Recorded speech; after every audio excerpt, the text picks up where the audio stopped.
Hey, what's up, everybody? My name is Ian Garcia. This is Devotional Criticism, and this is the new movie diary in which I tell you about new, recent, and up-and-coming film releases and give you the straight facts about them in my humble opinion. Been having a real adventurous week at the movies, starting all the way back last Wednesday when I saw Mark Antony. This is a Tamil language sci-fi action film directed by one Adik Ravichandran, co-written with S.J. Arjun and Tavari Muthu, and starring Vishal Krishna Reddy, popularly known simply as Vishal, who also produced this very strange movie that more or less functions as a very elaborate, convoluted riff on the Back to the Future films, although in this case filtered through the grand tradition of Indian action and gangster melodramas. And before you ask, no, Mark Antony is not a direct reference to the general of Roman antiquity. It actually refers to the two starring roles in the film, the son Mark and the father Antony,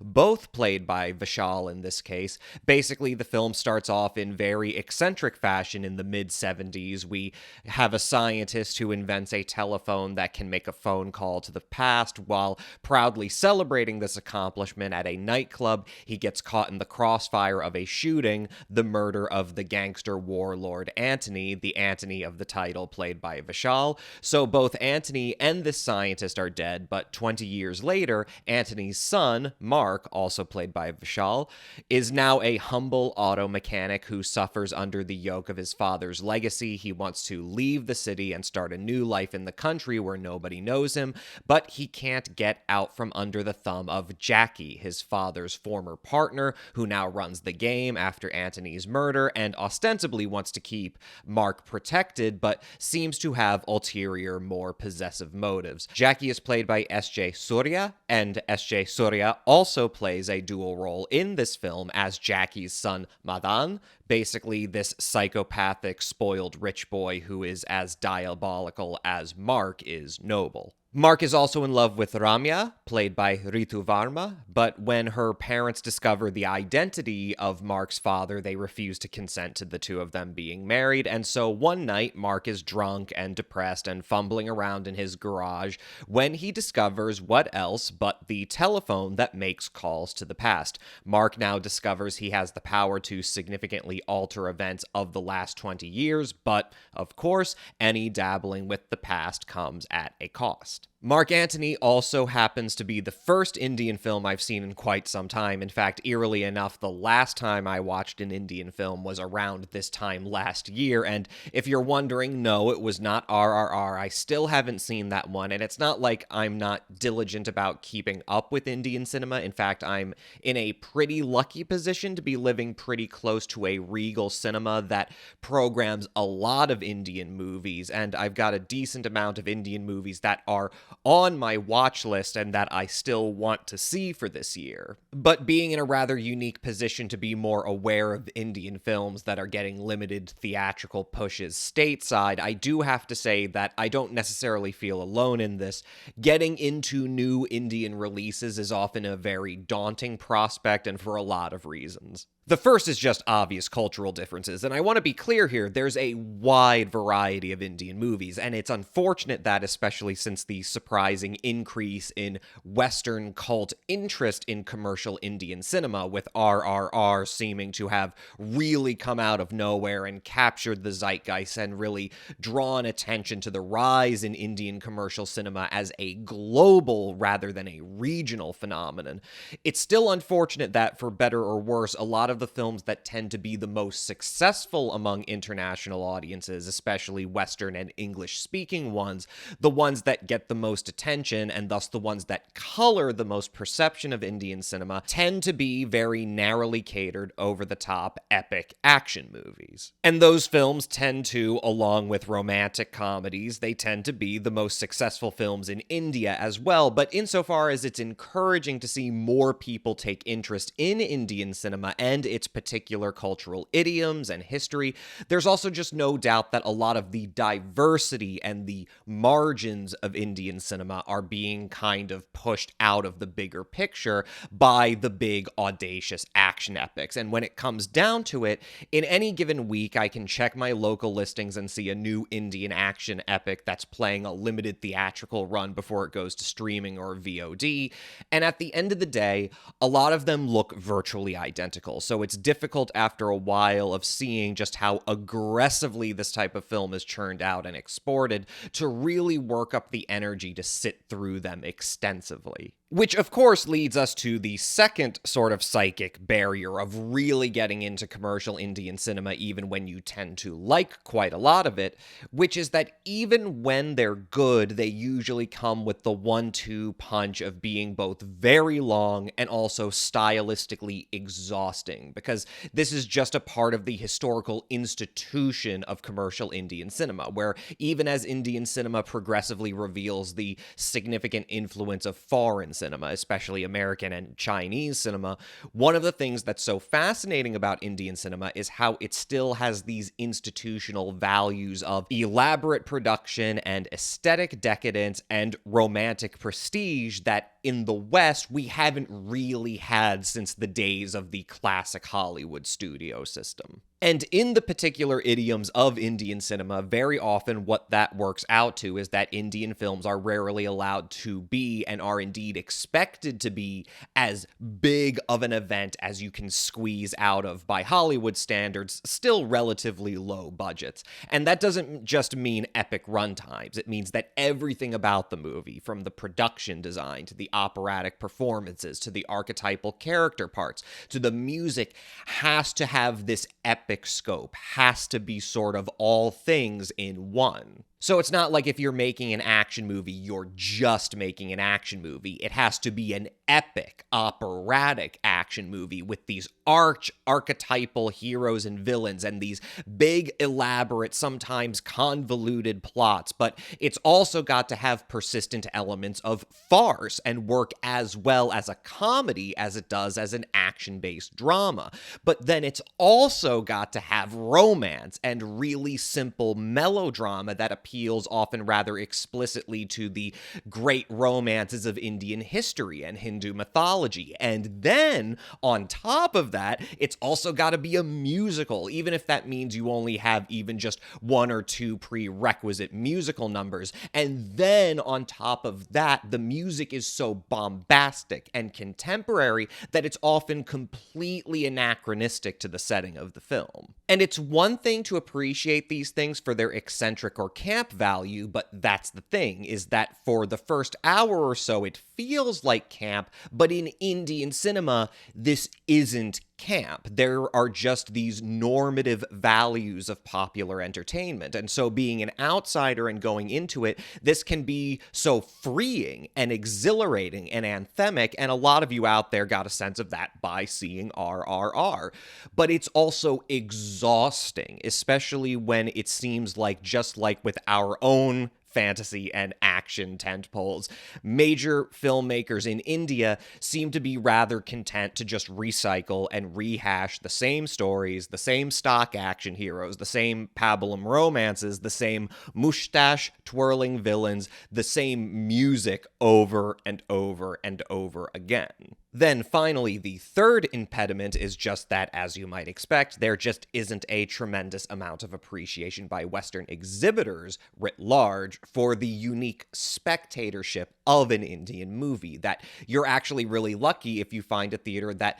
not only shows contemporary Indian cinema, but at the all-important intermission point of this especially long, exhausting movie, actually stops the movie for the intermission. I've had that experience multiple times, and multiple times now in the last week for the 2 Indian films I saw, including for Mark Antony, because like most Indian movies, Mark Antony is not intended to be watched as a single 2.5-hour uninterrupted experience. Like most Indian movies, it does not subscribe to the Western formula of a 3-act rising action, climax, falling action, flow, and structure. Indian cinema broadly is based on a two-act structure in which the first half of the movie effectively explores one conflict, ends on a cliffhanger before the intermission, and then the second half explores oftentimes a second independent conflict that is a complication of the false resolution of the first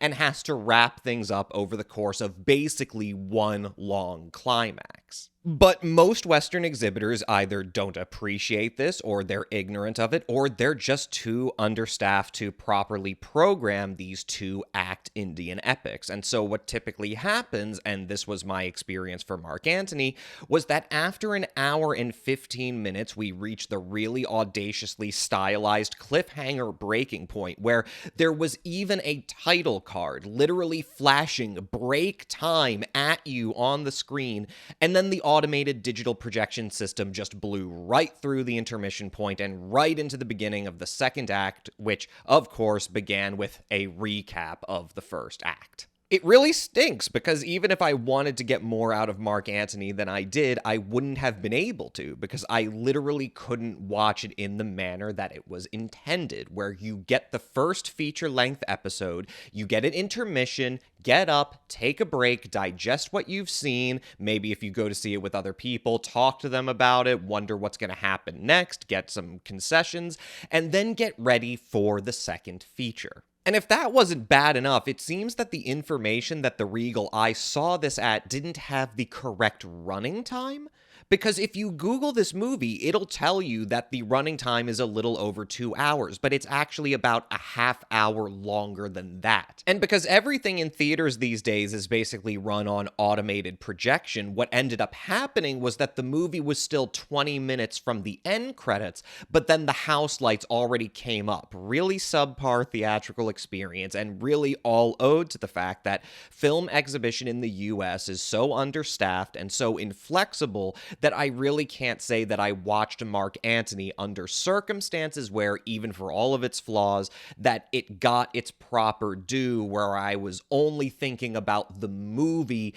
and not the crappy theatrical context I was seeing it in. And don't get me wrong, Mark Antony is far from an original movie. In fact, aside from the sci-fi elements, it's hard to say that it isn't anything but a hodgepodge of the broadest cliches, and even the sci-fi elements are themselves very visibly indebted to, as I said, the Back to the Future movies, especially with that establishing theme of Vishal as our Marty McFly figure, sort of fumbling, correcting, or redeeming his father's legacy, and then what turns out to be the big cliffhanger event when he wakes up in 1995 and suddenly he's living in extravagance. Although I guess I'll credit Ravichandran and his team for playing with that twist in terms of then making Mark's desire to get things back to normal the conflict of the second act of the film. There is this sort of very keenly moralistic aspect of Mark Antony, where the filmmakers are weighing the very real allure of being able to use time travel to change one's destiny, but also reckoning with this very Eastern-oriented idea that up to a certain point, you kind of have to accept and embrace the fact that nobody's destiny really is fully in their control. You can't cheat death or fate, and there's something to appreciate there in terms of how, despite being very explicitly patterned on Back to the Future, that Mark Antony is not as materialistic a movie in terms of what it deems a happy ending for our down-on-his-luck hero. At the same time, this is very much a definitive example of Indian commercial film in terms of its being very broadly written, depending a lot on very heightened and operatic performances from its principal actors, and a lot on stylization that is there to make pretty much every moment as maximal and spectacular as possible, but where there is thus not a lot of room for subtlety or texture or beats of silence, from the way even supporting characters read their lines to the music to the action set pieces. Mark Antony is a very loud and a very typical movie of its kind, and while it deserves some small credit for its bits of originality, it's also demonstrably a big cliche of what Indian commercial cinema, especially Indian crime and action cinema, always boils down to, especially as it caters to the international and Western markets that tend to go for the more over-the-top and operatic stuff while neglecting smaller and more original films that actually have more substantial dramatic writing and possibly give you a more intimate glimpse into what social or cultural life in various parts of India are actually like, as opposed to these constant, generic, virtually indistinguishable power fantasies that all seem to basically boil down to star vehicles for a veritable merry-go-round of muscly, inoffensively hot Indian pop idols. And in the context of typically super chauvinistic and sexist stories as well, because if anyone gets the short end of the stick, it's Ritu Varma as our lead romantic interest. The filmmakers set up this really interesting idea in terms of how every time the timeline gets reset by someone mucking around with it, Ramya keeps forgetting about Mark and the fact that they were in a relationship in another timeline, but this just isn't taken seriously as a narrative thread that could be pulled. It's actually kind of patronizing how quickly and easily it always gets resolved that Mark and Ramya are fated for each other, and I'll tell you, Mark having to work to win back Ramya is to me a lot more interesting than the convoluted gangster action focus of Mark Antony, which in and of itself doesn't have a lot of terribly interesting places to go. And Mark Antony is always unpredictable in the sense that it's more interested in weaving together these elaborate complications than actually maintaining even the illusion of dramatic consistency, as you might expect even by the standards of time travel stories. This very rapidly stops making a lick of sense at a certain point. I should also say that the sense of production value is very inconsistent. The work done here to have Vishal and Surya both be portraying dual roles is actually quite successful, though I credit that more to the actors' abilities to disappear into their parts and make them unique, as well as more conventional, practical methods of distinguishing the characters, including some great makeup and costume work. But, like a lot of Indian action films, the name of the game here is style and bombast, and not necessarily consistency or realism. So inevitably, not only does a lot of the digital effects work here leave a lot to be desired, even for a relatively low-budget production, you get circumstances where Ravichandran is just throwing so many kinds and styles of action shots at you in such quick succession during these big set pieces that it becomes impossible to not take note of the fact that in all this digital photography, a lot of the different shots are being done with completely different types of cameras, some of them professional and some of them consumer grade, and sometimes with very different digital file formats that have very different image quality and resolution and simply don't cut well together, and makes it progressively harder over the last mostly interminable 30 minutes of this movie to really lose yourself in whatever extravaganza that Ravichandran intends even for its own narrow, superficial pleasures. I'm not trying to come down on this one too hard because I actually did have a decently fun time with Mark Antony, and again, I'm not prepared to discount the fact that I just did not see it properly. I was not able to watch it in the 2-act, 2-episode structure that was intended, and with a digital projector programmed with the correct runtime so that I wasn't watching the last 20 minutes in a fully lit theater. All by myself, I might add. I might as well have been in a giant living room. But all in all, this is fairly run-of-the-mill stuff as far as Indian action movies go, so I'm giving it a safe 3 out of 5. But Mark Antony wasn't the only Indian film I saw last week. As part of my usual Thursday double feature, I also ended up seeing a Punjabi language film called BUHE, BARIYAN, which is one of these rarer examples of an Indian export that comes around to my neck of the woods, which, while there are certainly aspects of it that are very conventional by the standards of Indian commercial cinema, is neither of the more common variety of either a big action epic nor a romantic comedy drama, but is actually a small-scale provincial drama. Also, unlike Mark Antony and other more typical Indian commercial films, this is not a movie in which classical male heroes and romantic leads take center stage and women are basically non-existent outside of stock maternal or love interest characters. No, this is actually a very polemical feminist ensemble drama that concerns the attempt by a group of Punjab village women to destabilize the controlling, repressive, patriarchal norms of their male-dominated society and to live in equality and independence. And it's very interesting seeing a film like this in the light of the string of commercial feminist films we've seen released stateside in recent months, whether we're talking about Barbie or Bottoms. And look, viewers of the new movie Diary will know that I was quite fond of both Barbie and Bottoms. I thought those were both rather intelligently written films with a great poppy aesthetic and a surreal sense of humor, and my intention is absolutely not to minimize the importance of the feminist themes explored in those films, but I think it goes without saying that there really is a world of difference between the lens through which we in the Western sphere often view a feminist politics and attempt to tell stories about it through commercialist means, and then when you see a movie like BUYE, which is not only dealing with feminist themes more particular to Indian society, which is experiencing its own protracted period of ascendant reactionary and authoritarian ideology just as much as our own is, but not only that is dealing with feminist themes that, unlike the plurality of feminist-themed commercial American films, is not concerned primarily with the emotional empowerment of women, but is frankly dealing with a lot more straightforward questions of how women forge solidarity and attain social power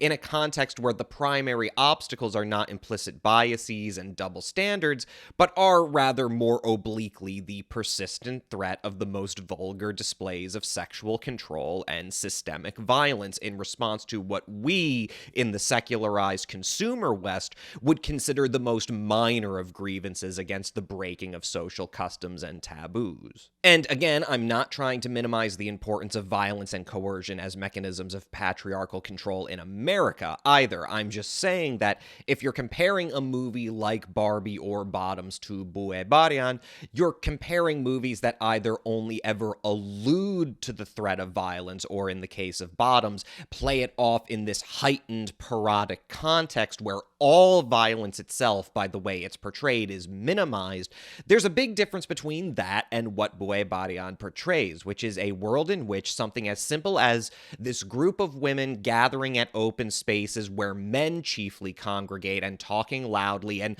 literally just playing cards and doing what the men do, something as minor as that literally provokes the male characters, many of them the husbands of these women who have literally forced them out of the home for being disobedient, provokes these male characters to literally blatantly threaten them with physical violence. And that really does become the ticking time bomb of BUYE, because as strange as it seems, the tone of the film is actually a fairly light, airy combination of serious polemical drama and situational comedy, where the film is very much inviting us along with this group of women to luxuriate in the insecurities and frustrations of these men and to mock them because they are constantly saying that, one of these days, they're just going to finally do it and beat all these women to a pulp and break up their commune. But that becomes the mounting tension of the film, as these women continue to be defiant, as they continue to advocate for their rights, and up to the point where the leader of this commune of women, played by the character actor Nirmal Rishi, attempts to run for effectively the village mayor against the present male incumbent. The mounting tension becomes when these men are finally going to stop talking and simply do the thing that they're constantly threatening to do, and working themselves up towards that. And in the context of this ensemble drama, for as unsubtle as its polemics are, I would say that this film is also fairly nuanced in terms of how it attempts to allegorically implicate themes of the fraught nature of the face of India at a fairly pivotal moment of changing norms and dissent in the face of right-wing reaction. Because in addition to this commune of women led by Nirmal Rishi, Another crucial role in the story goes to Rubina Bajwa, who happens to play the daughter of the village mayor who returns on vacation from university and is inspired by the spontaneous feminist solidarity of these women, but is confronted with the fact that it is in fact her own father who is leading the opposition to their empowerment. Not only that, but her very own brother turns out to be one of the most toxic exemplars of the entrenched misogyny and sexism of this village, because there's this subplot where it turns out that he has been coercing a lower caste woman who works as a servant in his house into having sex with him. And I think it's very fascinating how the film portrays this sort of problematic divergence in this household, which of course also implicates themes of class and caste, because the irony becomes that because of the privilege that this girl has by virtue of her father's wealth and position, she has been able to leave the village and receive a modern urban liberal education where these themes of feminist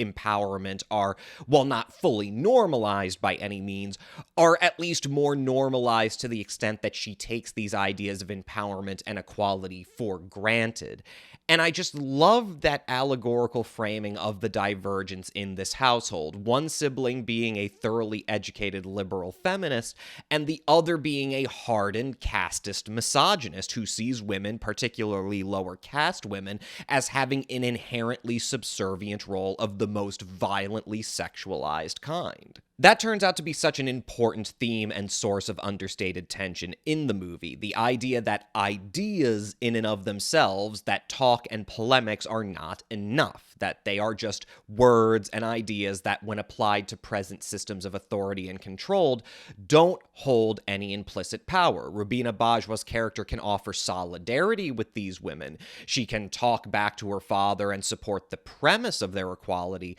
but ultimately the dramatic arc of BUYE becomes increasingly concerned with the implicit inability of this character's liberal feminist vision to actually change anything. Because just as she cannot divorce herself from her family, her caste, her class, her ideology cannot be divorced from the systems and procedures that limit the radical actions that are necessary to not simply persuade men to tolerate feminism, but to force them to accept it as a new norm. She does what she can to help the commune, but when push comes to shove, these women are quite literally on their own and at the mercy of the realpolitik, where the only things that these men who constantly threaten and wield violence to achieve their aims can only be persuaded by a similarly vulgar display of force and coercion. And that's when we see enter the top-billed actor of the film, who is not so much the star of the movie, but as the film goes on, takes on an increasingly important allegorical role. This is Prem Kaur, a newly appointed woman police chief played by the Canadian Punjab actress Nehru Bajwa. And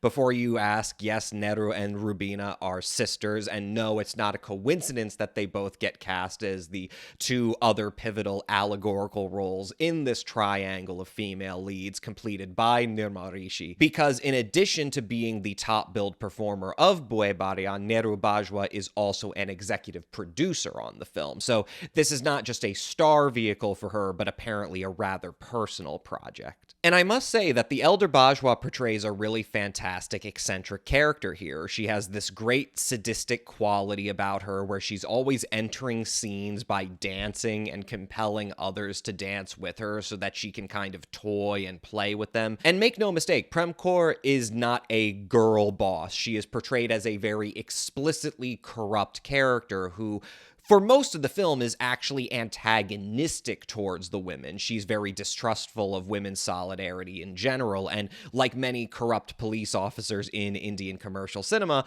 while she talks about the importance of the law and procedure, it's no secret that she does use and abuse her power for quite cynical ends. But without giving too much away, what turns out to be one of the juicier aspects of BUYE is how it attempts to thread the needle of how these women characters characters can actually attain some kind of social power and independence when not only law and procedure, but also liberal norms of nonviolence simply aren't enough to challenge patriarchy. And the ending of this movie is pure energy in that regard, and to the extent that it is kind of spectacular and naive in its own right, and from a certain perspective, even a left feminist one, even deeply problematic in terms of how it resolves the conflict of the story,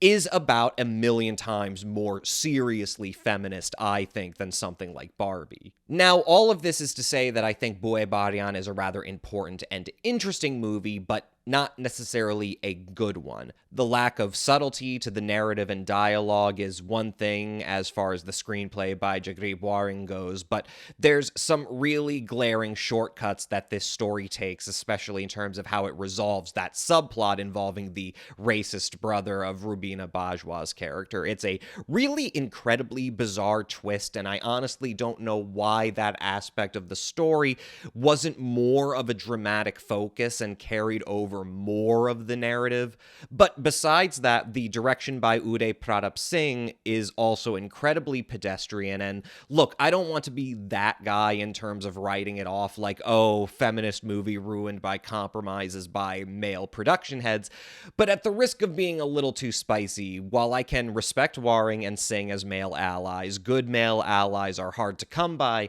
but what you need for a movie isn't just good male allies. What you need for a movie is talented male allies. There are aspects of BUYE that are aesthetically interesting to the extent that Singh just isn't, like a lot of his contemporaries, a stylistic director. Even the prerequisite musical sequences he tends to portray rather naturalistically, and there are some very interesting scenes, especially when he's trying to communicate the gravity of the violence enacted by the rapist brother character. Some very interesting scenes that are done almost entirely in one long, flat take, as if Singh is trying to replicate the feeling of watching a candid documentary rather than a conventional drama. But there's this really dissonant quality of the film created by the contrast of Singh's often naturalistic, more often flat and boring direction, and what turns out to be a really bombastic, loud, over-the-top score that very rarely seems to complement the content of the image at all, and indeed rather seems to be attempting to compensate for the lack of vitality in Singh's direction. There's a lot of things that I respected and was indeed rather intimately fascinated and engaged by with BUYE from a political perspective, but I can't in fair critical conscience call it a good movie. It is simply not a very consummate production. But, and while I'm absolutely not one of these people who tends to say things like sometimes politically significant movies are just as important as well-made movies, but that's sort of where I am in terms of my appraisal of BUYE, especially, again, as I am forced to consider that in the light of what kinds of mostly derivative and, make no mistake, reactionary Indian films tend to be catered to the Western market, whether we're talking about the diaspora of conservative Indian audiences or, let's face it, a vanguard of mostly white English-speaking Westerners who seem to have become mostly attracted to Indian cinema because of its reputation for operatic spectacle and decadence, and not because of a serious engagement with either the diversity of what Indian cinema has to offer or the present political realities that a film like BUYE, for better or worse, attempts to meaningfully address and deal with rather than coddle its audience with the most cynical and naked kind of escapism. With that in mind, I am also going to give BUYE a fair 3 out of 5. Not a good movie per se, but I still think an important one that more people should see if they are seriously interested in Indian cinema. And speaking of Nehru Bajwa, it turns out that last week's Thursday double feature came with another of its now predictable serendipities for me, because without intending to, I actually managed to double feature 2 films featuring Bajwa in key roles, the second being It Lives Inside. This, I believe, is Bajwa's first English language role. This is a new horror film and a feature debut for director Bishal Dutta, who has co-written it with Ashish Mehta. It Lives Inside tells a relatively simple story. It stars Megan Suri as an Indian-American teenager named Samida, though she insists on going by the westernized Sam with both her friends and family, much to the chagrin of her traditionalist mother, Purna, played by Bajwa. A big theme of this movie is that idea of estrangement from one's identity, or rather this conflicted sense of dual identity, that idea that Samida Sam is a typical American teenager, wants to fit in and be normal, and has gradually grown to see her Indian identity as an impediment to that. She wants to just be seen as a normal girl, not just as that Indian girl, which is the primary reason that, in particular, one of the biggest sacrifices she has managed to make in her interpersonal life is no longer hanging out with her childhood friend Tamira, played by Mohana Krishnan. We are introduced to Tamira as this very repressed, traumatized, rather clearly coming unhinged young girl who has taken to always walking around with a smoky glass mason jar that is engraved with occult writings in Hindi or Urdu. Obviously, I'm not an expert in Indian languages. I don't know what it's written in.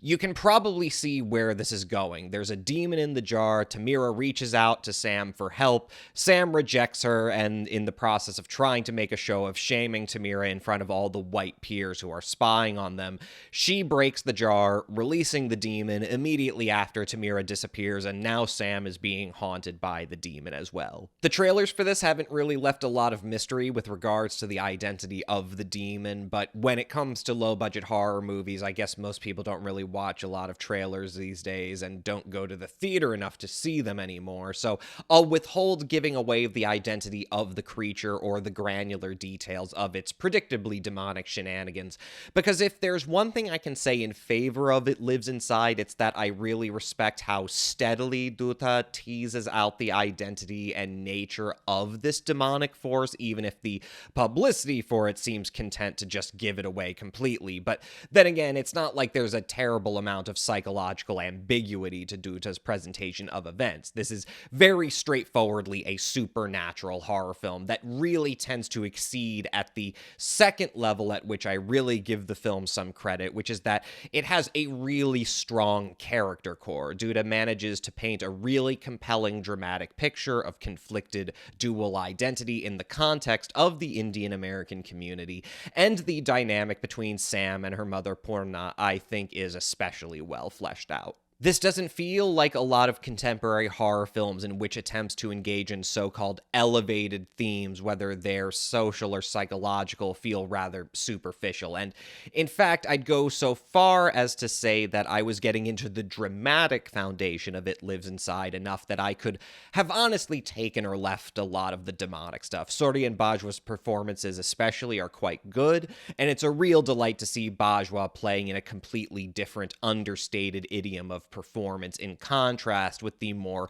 operatic or theatrical norms of the commercial Indian cinema and television where she's forged most of her present career. But at the end of the day, It Lives Inside just isn't a very tightly written horror flick. It's highly derivative and predictable, and while Dutta and Mehta still manage to pull off some nice touches here and there, especially with what I think is actually a really neat fatalistic ending that almost makes you forget how utterly amateurish the climactic battle between Sam and the demon comes off. Besides that, there's really no other word for the horror aspects of It Lives Inside than forgettable, and there are honestly times where even the sort of modest narrative logic of the film can barely seem to hold itself together, especially when it comes to Betty Gabriel as one of Sam's sympathetic teachers in a supporting role. Her part is utterly thankless, and Dutta and Mehta honestly seem to be tying themselves into knots to try to shoehorn her into having a more significant role in the narrative than is demanded or is even logical. She actually ends up being the person who discovers the identity of the demon after Sam literally just shows her this, like, cryptic chalk drawing that someone has just drawn on an attic ceiling, and the only thing it leaves you thinking is, how on earth did this character back-search the identity of this specific demon from the superficial content of an obscure chalk drawing? It's a real stretch that, besides its inherent flimsiness, also really strains the credulity of how much Duta and Meta expect us to just take for granted that Gabriel's character just implicitly believes and trusts this teenager rather than doing what any public educator would do, which is primarily just be observant of the emotional state of a student and maybe just settle for not calling the parents because, look, is this woman not concerned about boundaries or legal implications? You've got this teenager literally showing her macabre drawings and clearly implying that she believes her best friend was murdered by a demon. I'm sorry, no actually sympathetic teacher like Duta is trying to paint here is going to do anything but think, oh, okay, this person is undergoing a serious nervous breakdown. This isn't just teenage angst and anxiety or a vague kind of emotional trauma. She's literally losing it. I have to alert her parents. But that's the thing. Duta and Meta's script has to make this really strained, bizarre contortion because it just makes it easier to set up another victim for the demon, because now the teacher is helping Sam find out about the demon, so now the demon has to go after the teacher, which also then just makes the demon feel like a really dumb demon, like the Tom Hardy Venom of demons. He's the dumb loser of the demon universe, because Duta and Meta kind of forget to make us feel like there's some credible threat that the demon is under. Like, it can't just take its time torturing Sam and that there's nothing anybody can really do. But then, of course, there has to be something that people can do, and that's the rub. There's a lot of this has to work energy to Duta and Meta's screenplay, but just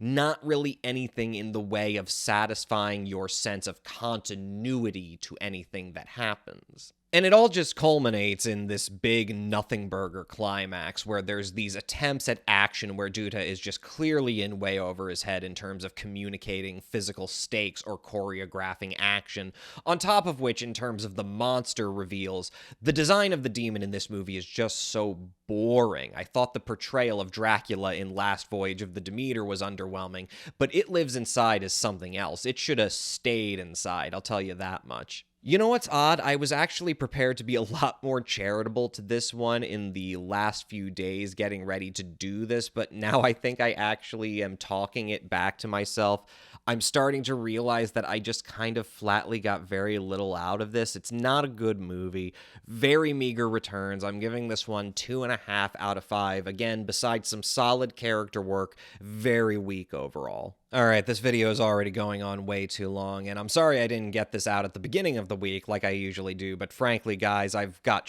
to do on the weekend, and I think for the foreseeable future, it's going to be more the norm for me to keep 2 releases in the middle and at the end of the week more like this. But before I take off, I did want to mention that at the beginning of this week, I did queue up another double feature by visiting a cozy little strip mall art house just a half hour away from me. 2 films that I had on my watch list for a while, but was honestly not expecting to get much of a berth beyond the major metropolitan art houses. The first being The Origin of Evil, which is this really trashy, very blackly comic French dramatic thriller directed by Sébastien Marnier and co-written with Fanny Berdino. The Origin of Evil stars the lovely Laure Calamy as a woman going by the name of Stéphane, who ekes out a fairly repetitive, go-nowhere life, working in a fish-packing plant, boarding on the cheap in the spare room of an elderly woman, her only significant relationship seemingly being to her girlfriend, played by Suzanne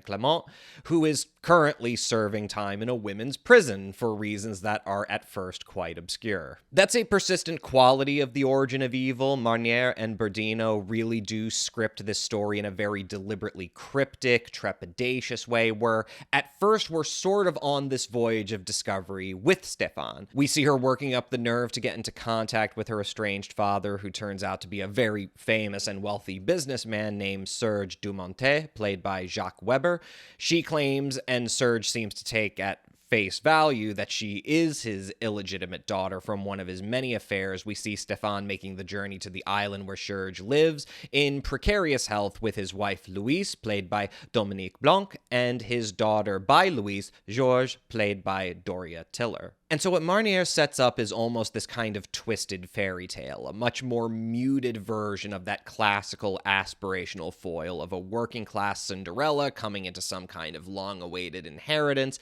and facing suspicion and hostility from her mysterious father's spoiled family. But it's only at first that we feel like we're on this kind of adult fairy tale voyage with Stefan, only for us to gradually start to reckon with just how persistently cryptic and gradually revelatory Marnier and Berdino's script is in terms of what the story is actually about, and how in reality, whereas Stefan is on a voyage of discovery of her own, we ourselves are on a much more twisty, weavy journey of discovery, increasingly finding ourselves being held at a distance from Stefan and reckoning with how little we really know about her and her motives, much less the motives of all of these ambiguous, dreadful, suspicious characters around her. Honestly, that turned out to be a really pleasant surprise with The Origin of Evil. At first, when I was suspecting that this was supposed to be this kind of darkly whimsical adult fairy tale, I really wasn't into it, but I sort of realized now that I was actually feeling exactly how I was supposed to. I wasn't trusting the movie, I wasn't trusting this naive study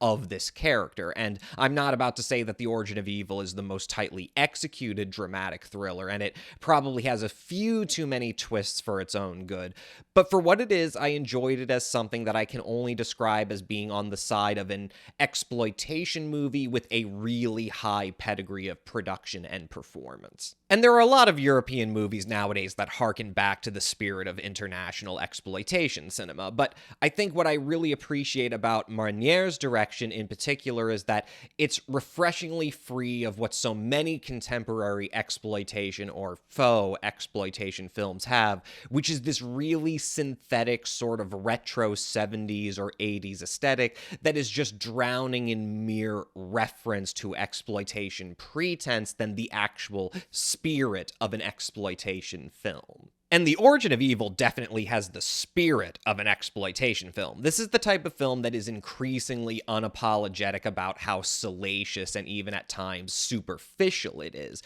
This is a film that luxuriates in its trashiness, and where Marnier's camera eye, from the very outset, seems to give us just a hint of how lowbrow his tastes and instincts actually are, because the film opens with a scene inside of a women's locker room at the plant at which Stefan works, and while things start out at least nominally tastefully, there is one point where Marnier and cinematographer Romain Carcanad's camera just sort of lingers ever too long on just the exposed breasts of this extra to the exclusion of everything else in the frame, almost as if to kind of dangle it in front of our face, this hint that, look, we're going to start out treating this like a dignified French drama with class consciousness and satire of inequality and all of that prissy stuff for the papers. But rest assured, the people who made this are perverts. This is not a movie with a grand political point to make. It is an excuse to revel in indiscretion and bad behavior. This is one of those classic guilty pleasure movies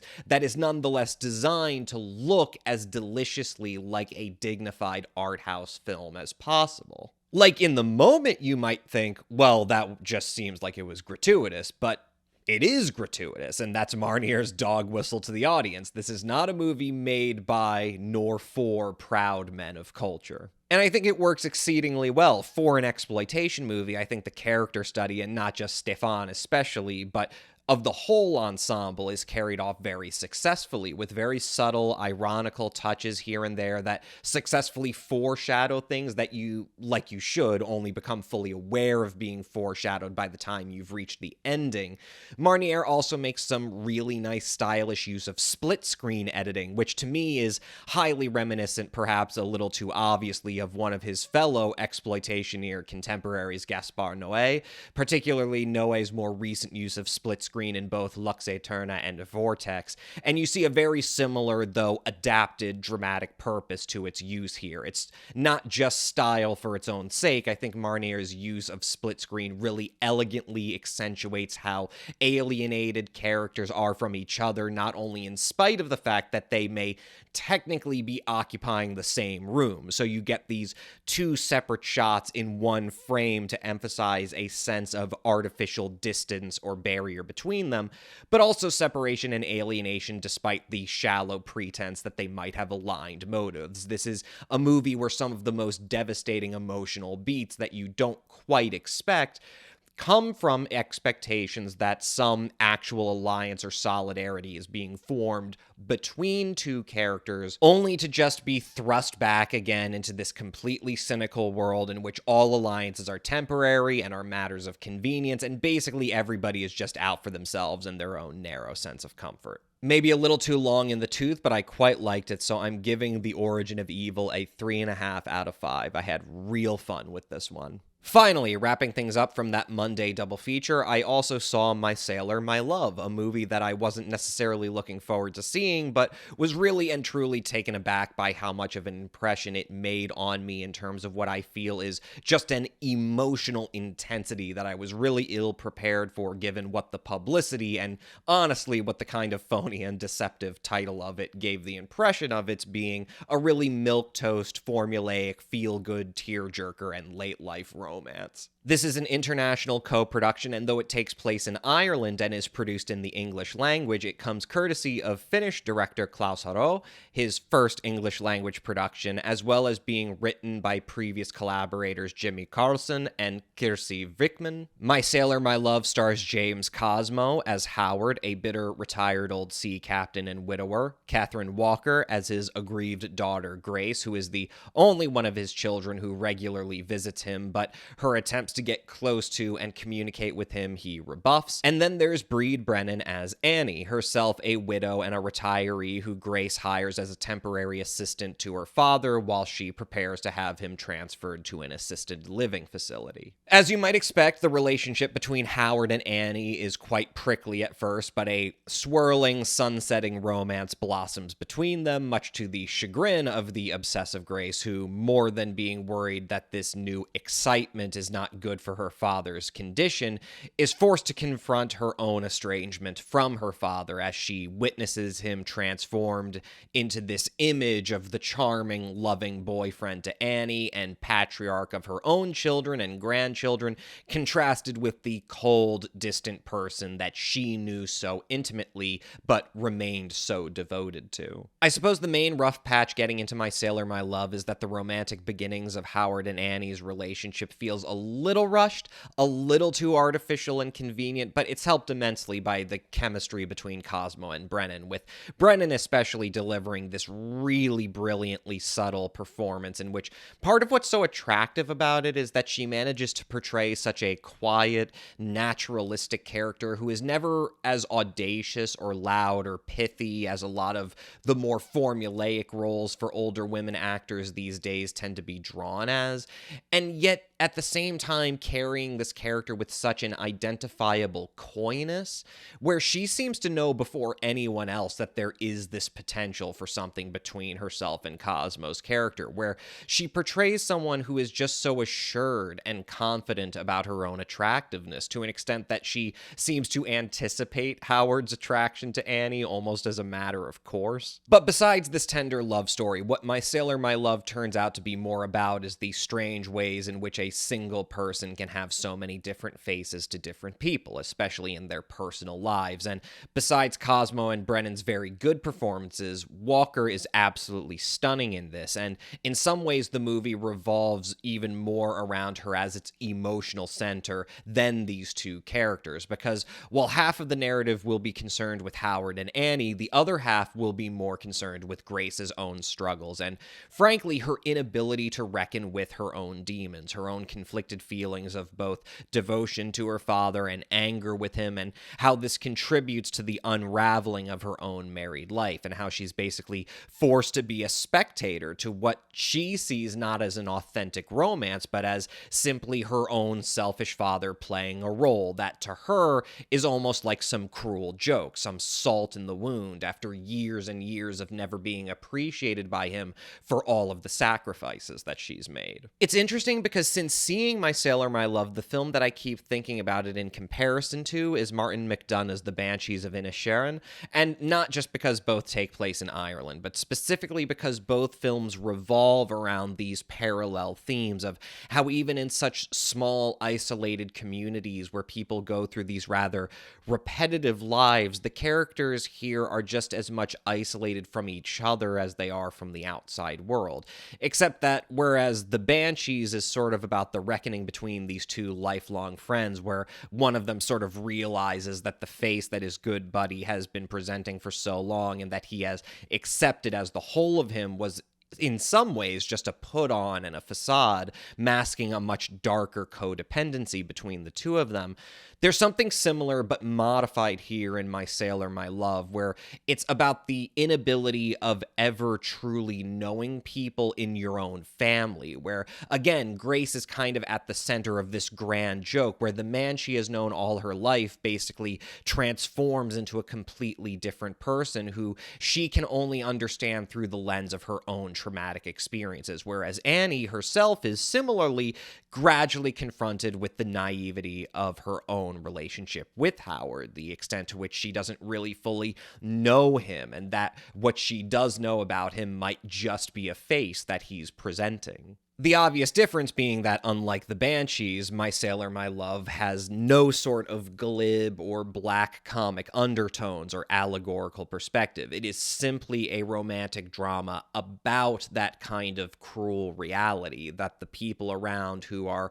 entire lives can revolve don't really belong to us or our personal conception of them, that who a person is does change depending on who they are with and where they are at a certain stage in their life, and how heartbreaking it can be to feel like not only that we are alone with ourselves, but that we are specifically alone in our understanding of another person, that there's no one we can turn to or appeal to about what we feel to be the truth about a person, because that person is quite literally transformed and a totally different person, represents a completely different truth or aspect of it in the eyes of another. Indeed, if I wanted to be feisty about it, and while I liked Banshees quite a bit, I might even be prone to say that My Sailor, My Love is a better than / actually good version of much the same story. That story of loneliness, of repressed trauma and grief, and specifically the loneliness of not really ever being able to know people fully or to know who we are apart from them, and all set against the at once beautiful but also frigid and cruel natural backdrop of the Irish Isles. I might also be tempted to say that some aspects of how the nature of the characters' backstories, especially Grace's perspective on it, are kind of revealed in too expository a fashion, a little too unsubtle and clunky of a way, where it can feel like, okay, now it's the proper dramatic beat to just telegraph explicitly what's going on in the emotional subtext of this relationship. But even then, I think what works about it is because it doesn't even function so much as exposition as it does the fact that it's so often Grace as a character who is placed into such an aggrieved position that all of these revelations basically come out very realistically in terms of just these emotional dumps where she's so wound up and frustrated. And finally, it just spills over with all this pent-up repressed trauma that she doesn't even feel like she should be obligated to reveal, but she feels she's forced to do it in a frustrated sort of way. It just feels so consistent with how these things often play out, I think, in real life, where a particular hinge point of emotional crisis will finally cause someone to just unload what they've been dealing with and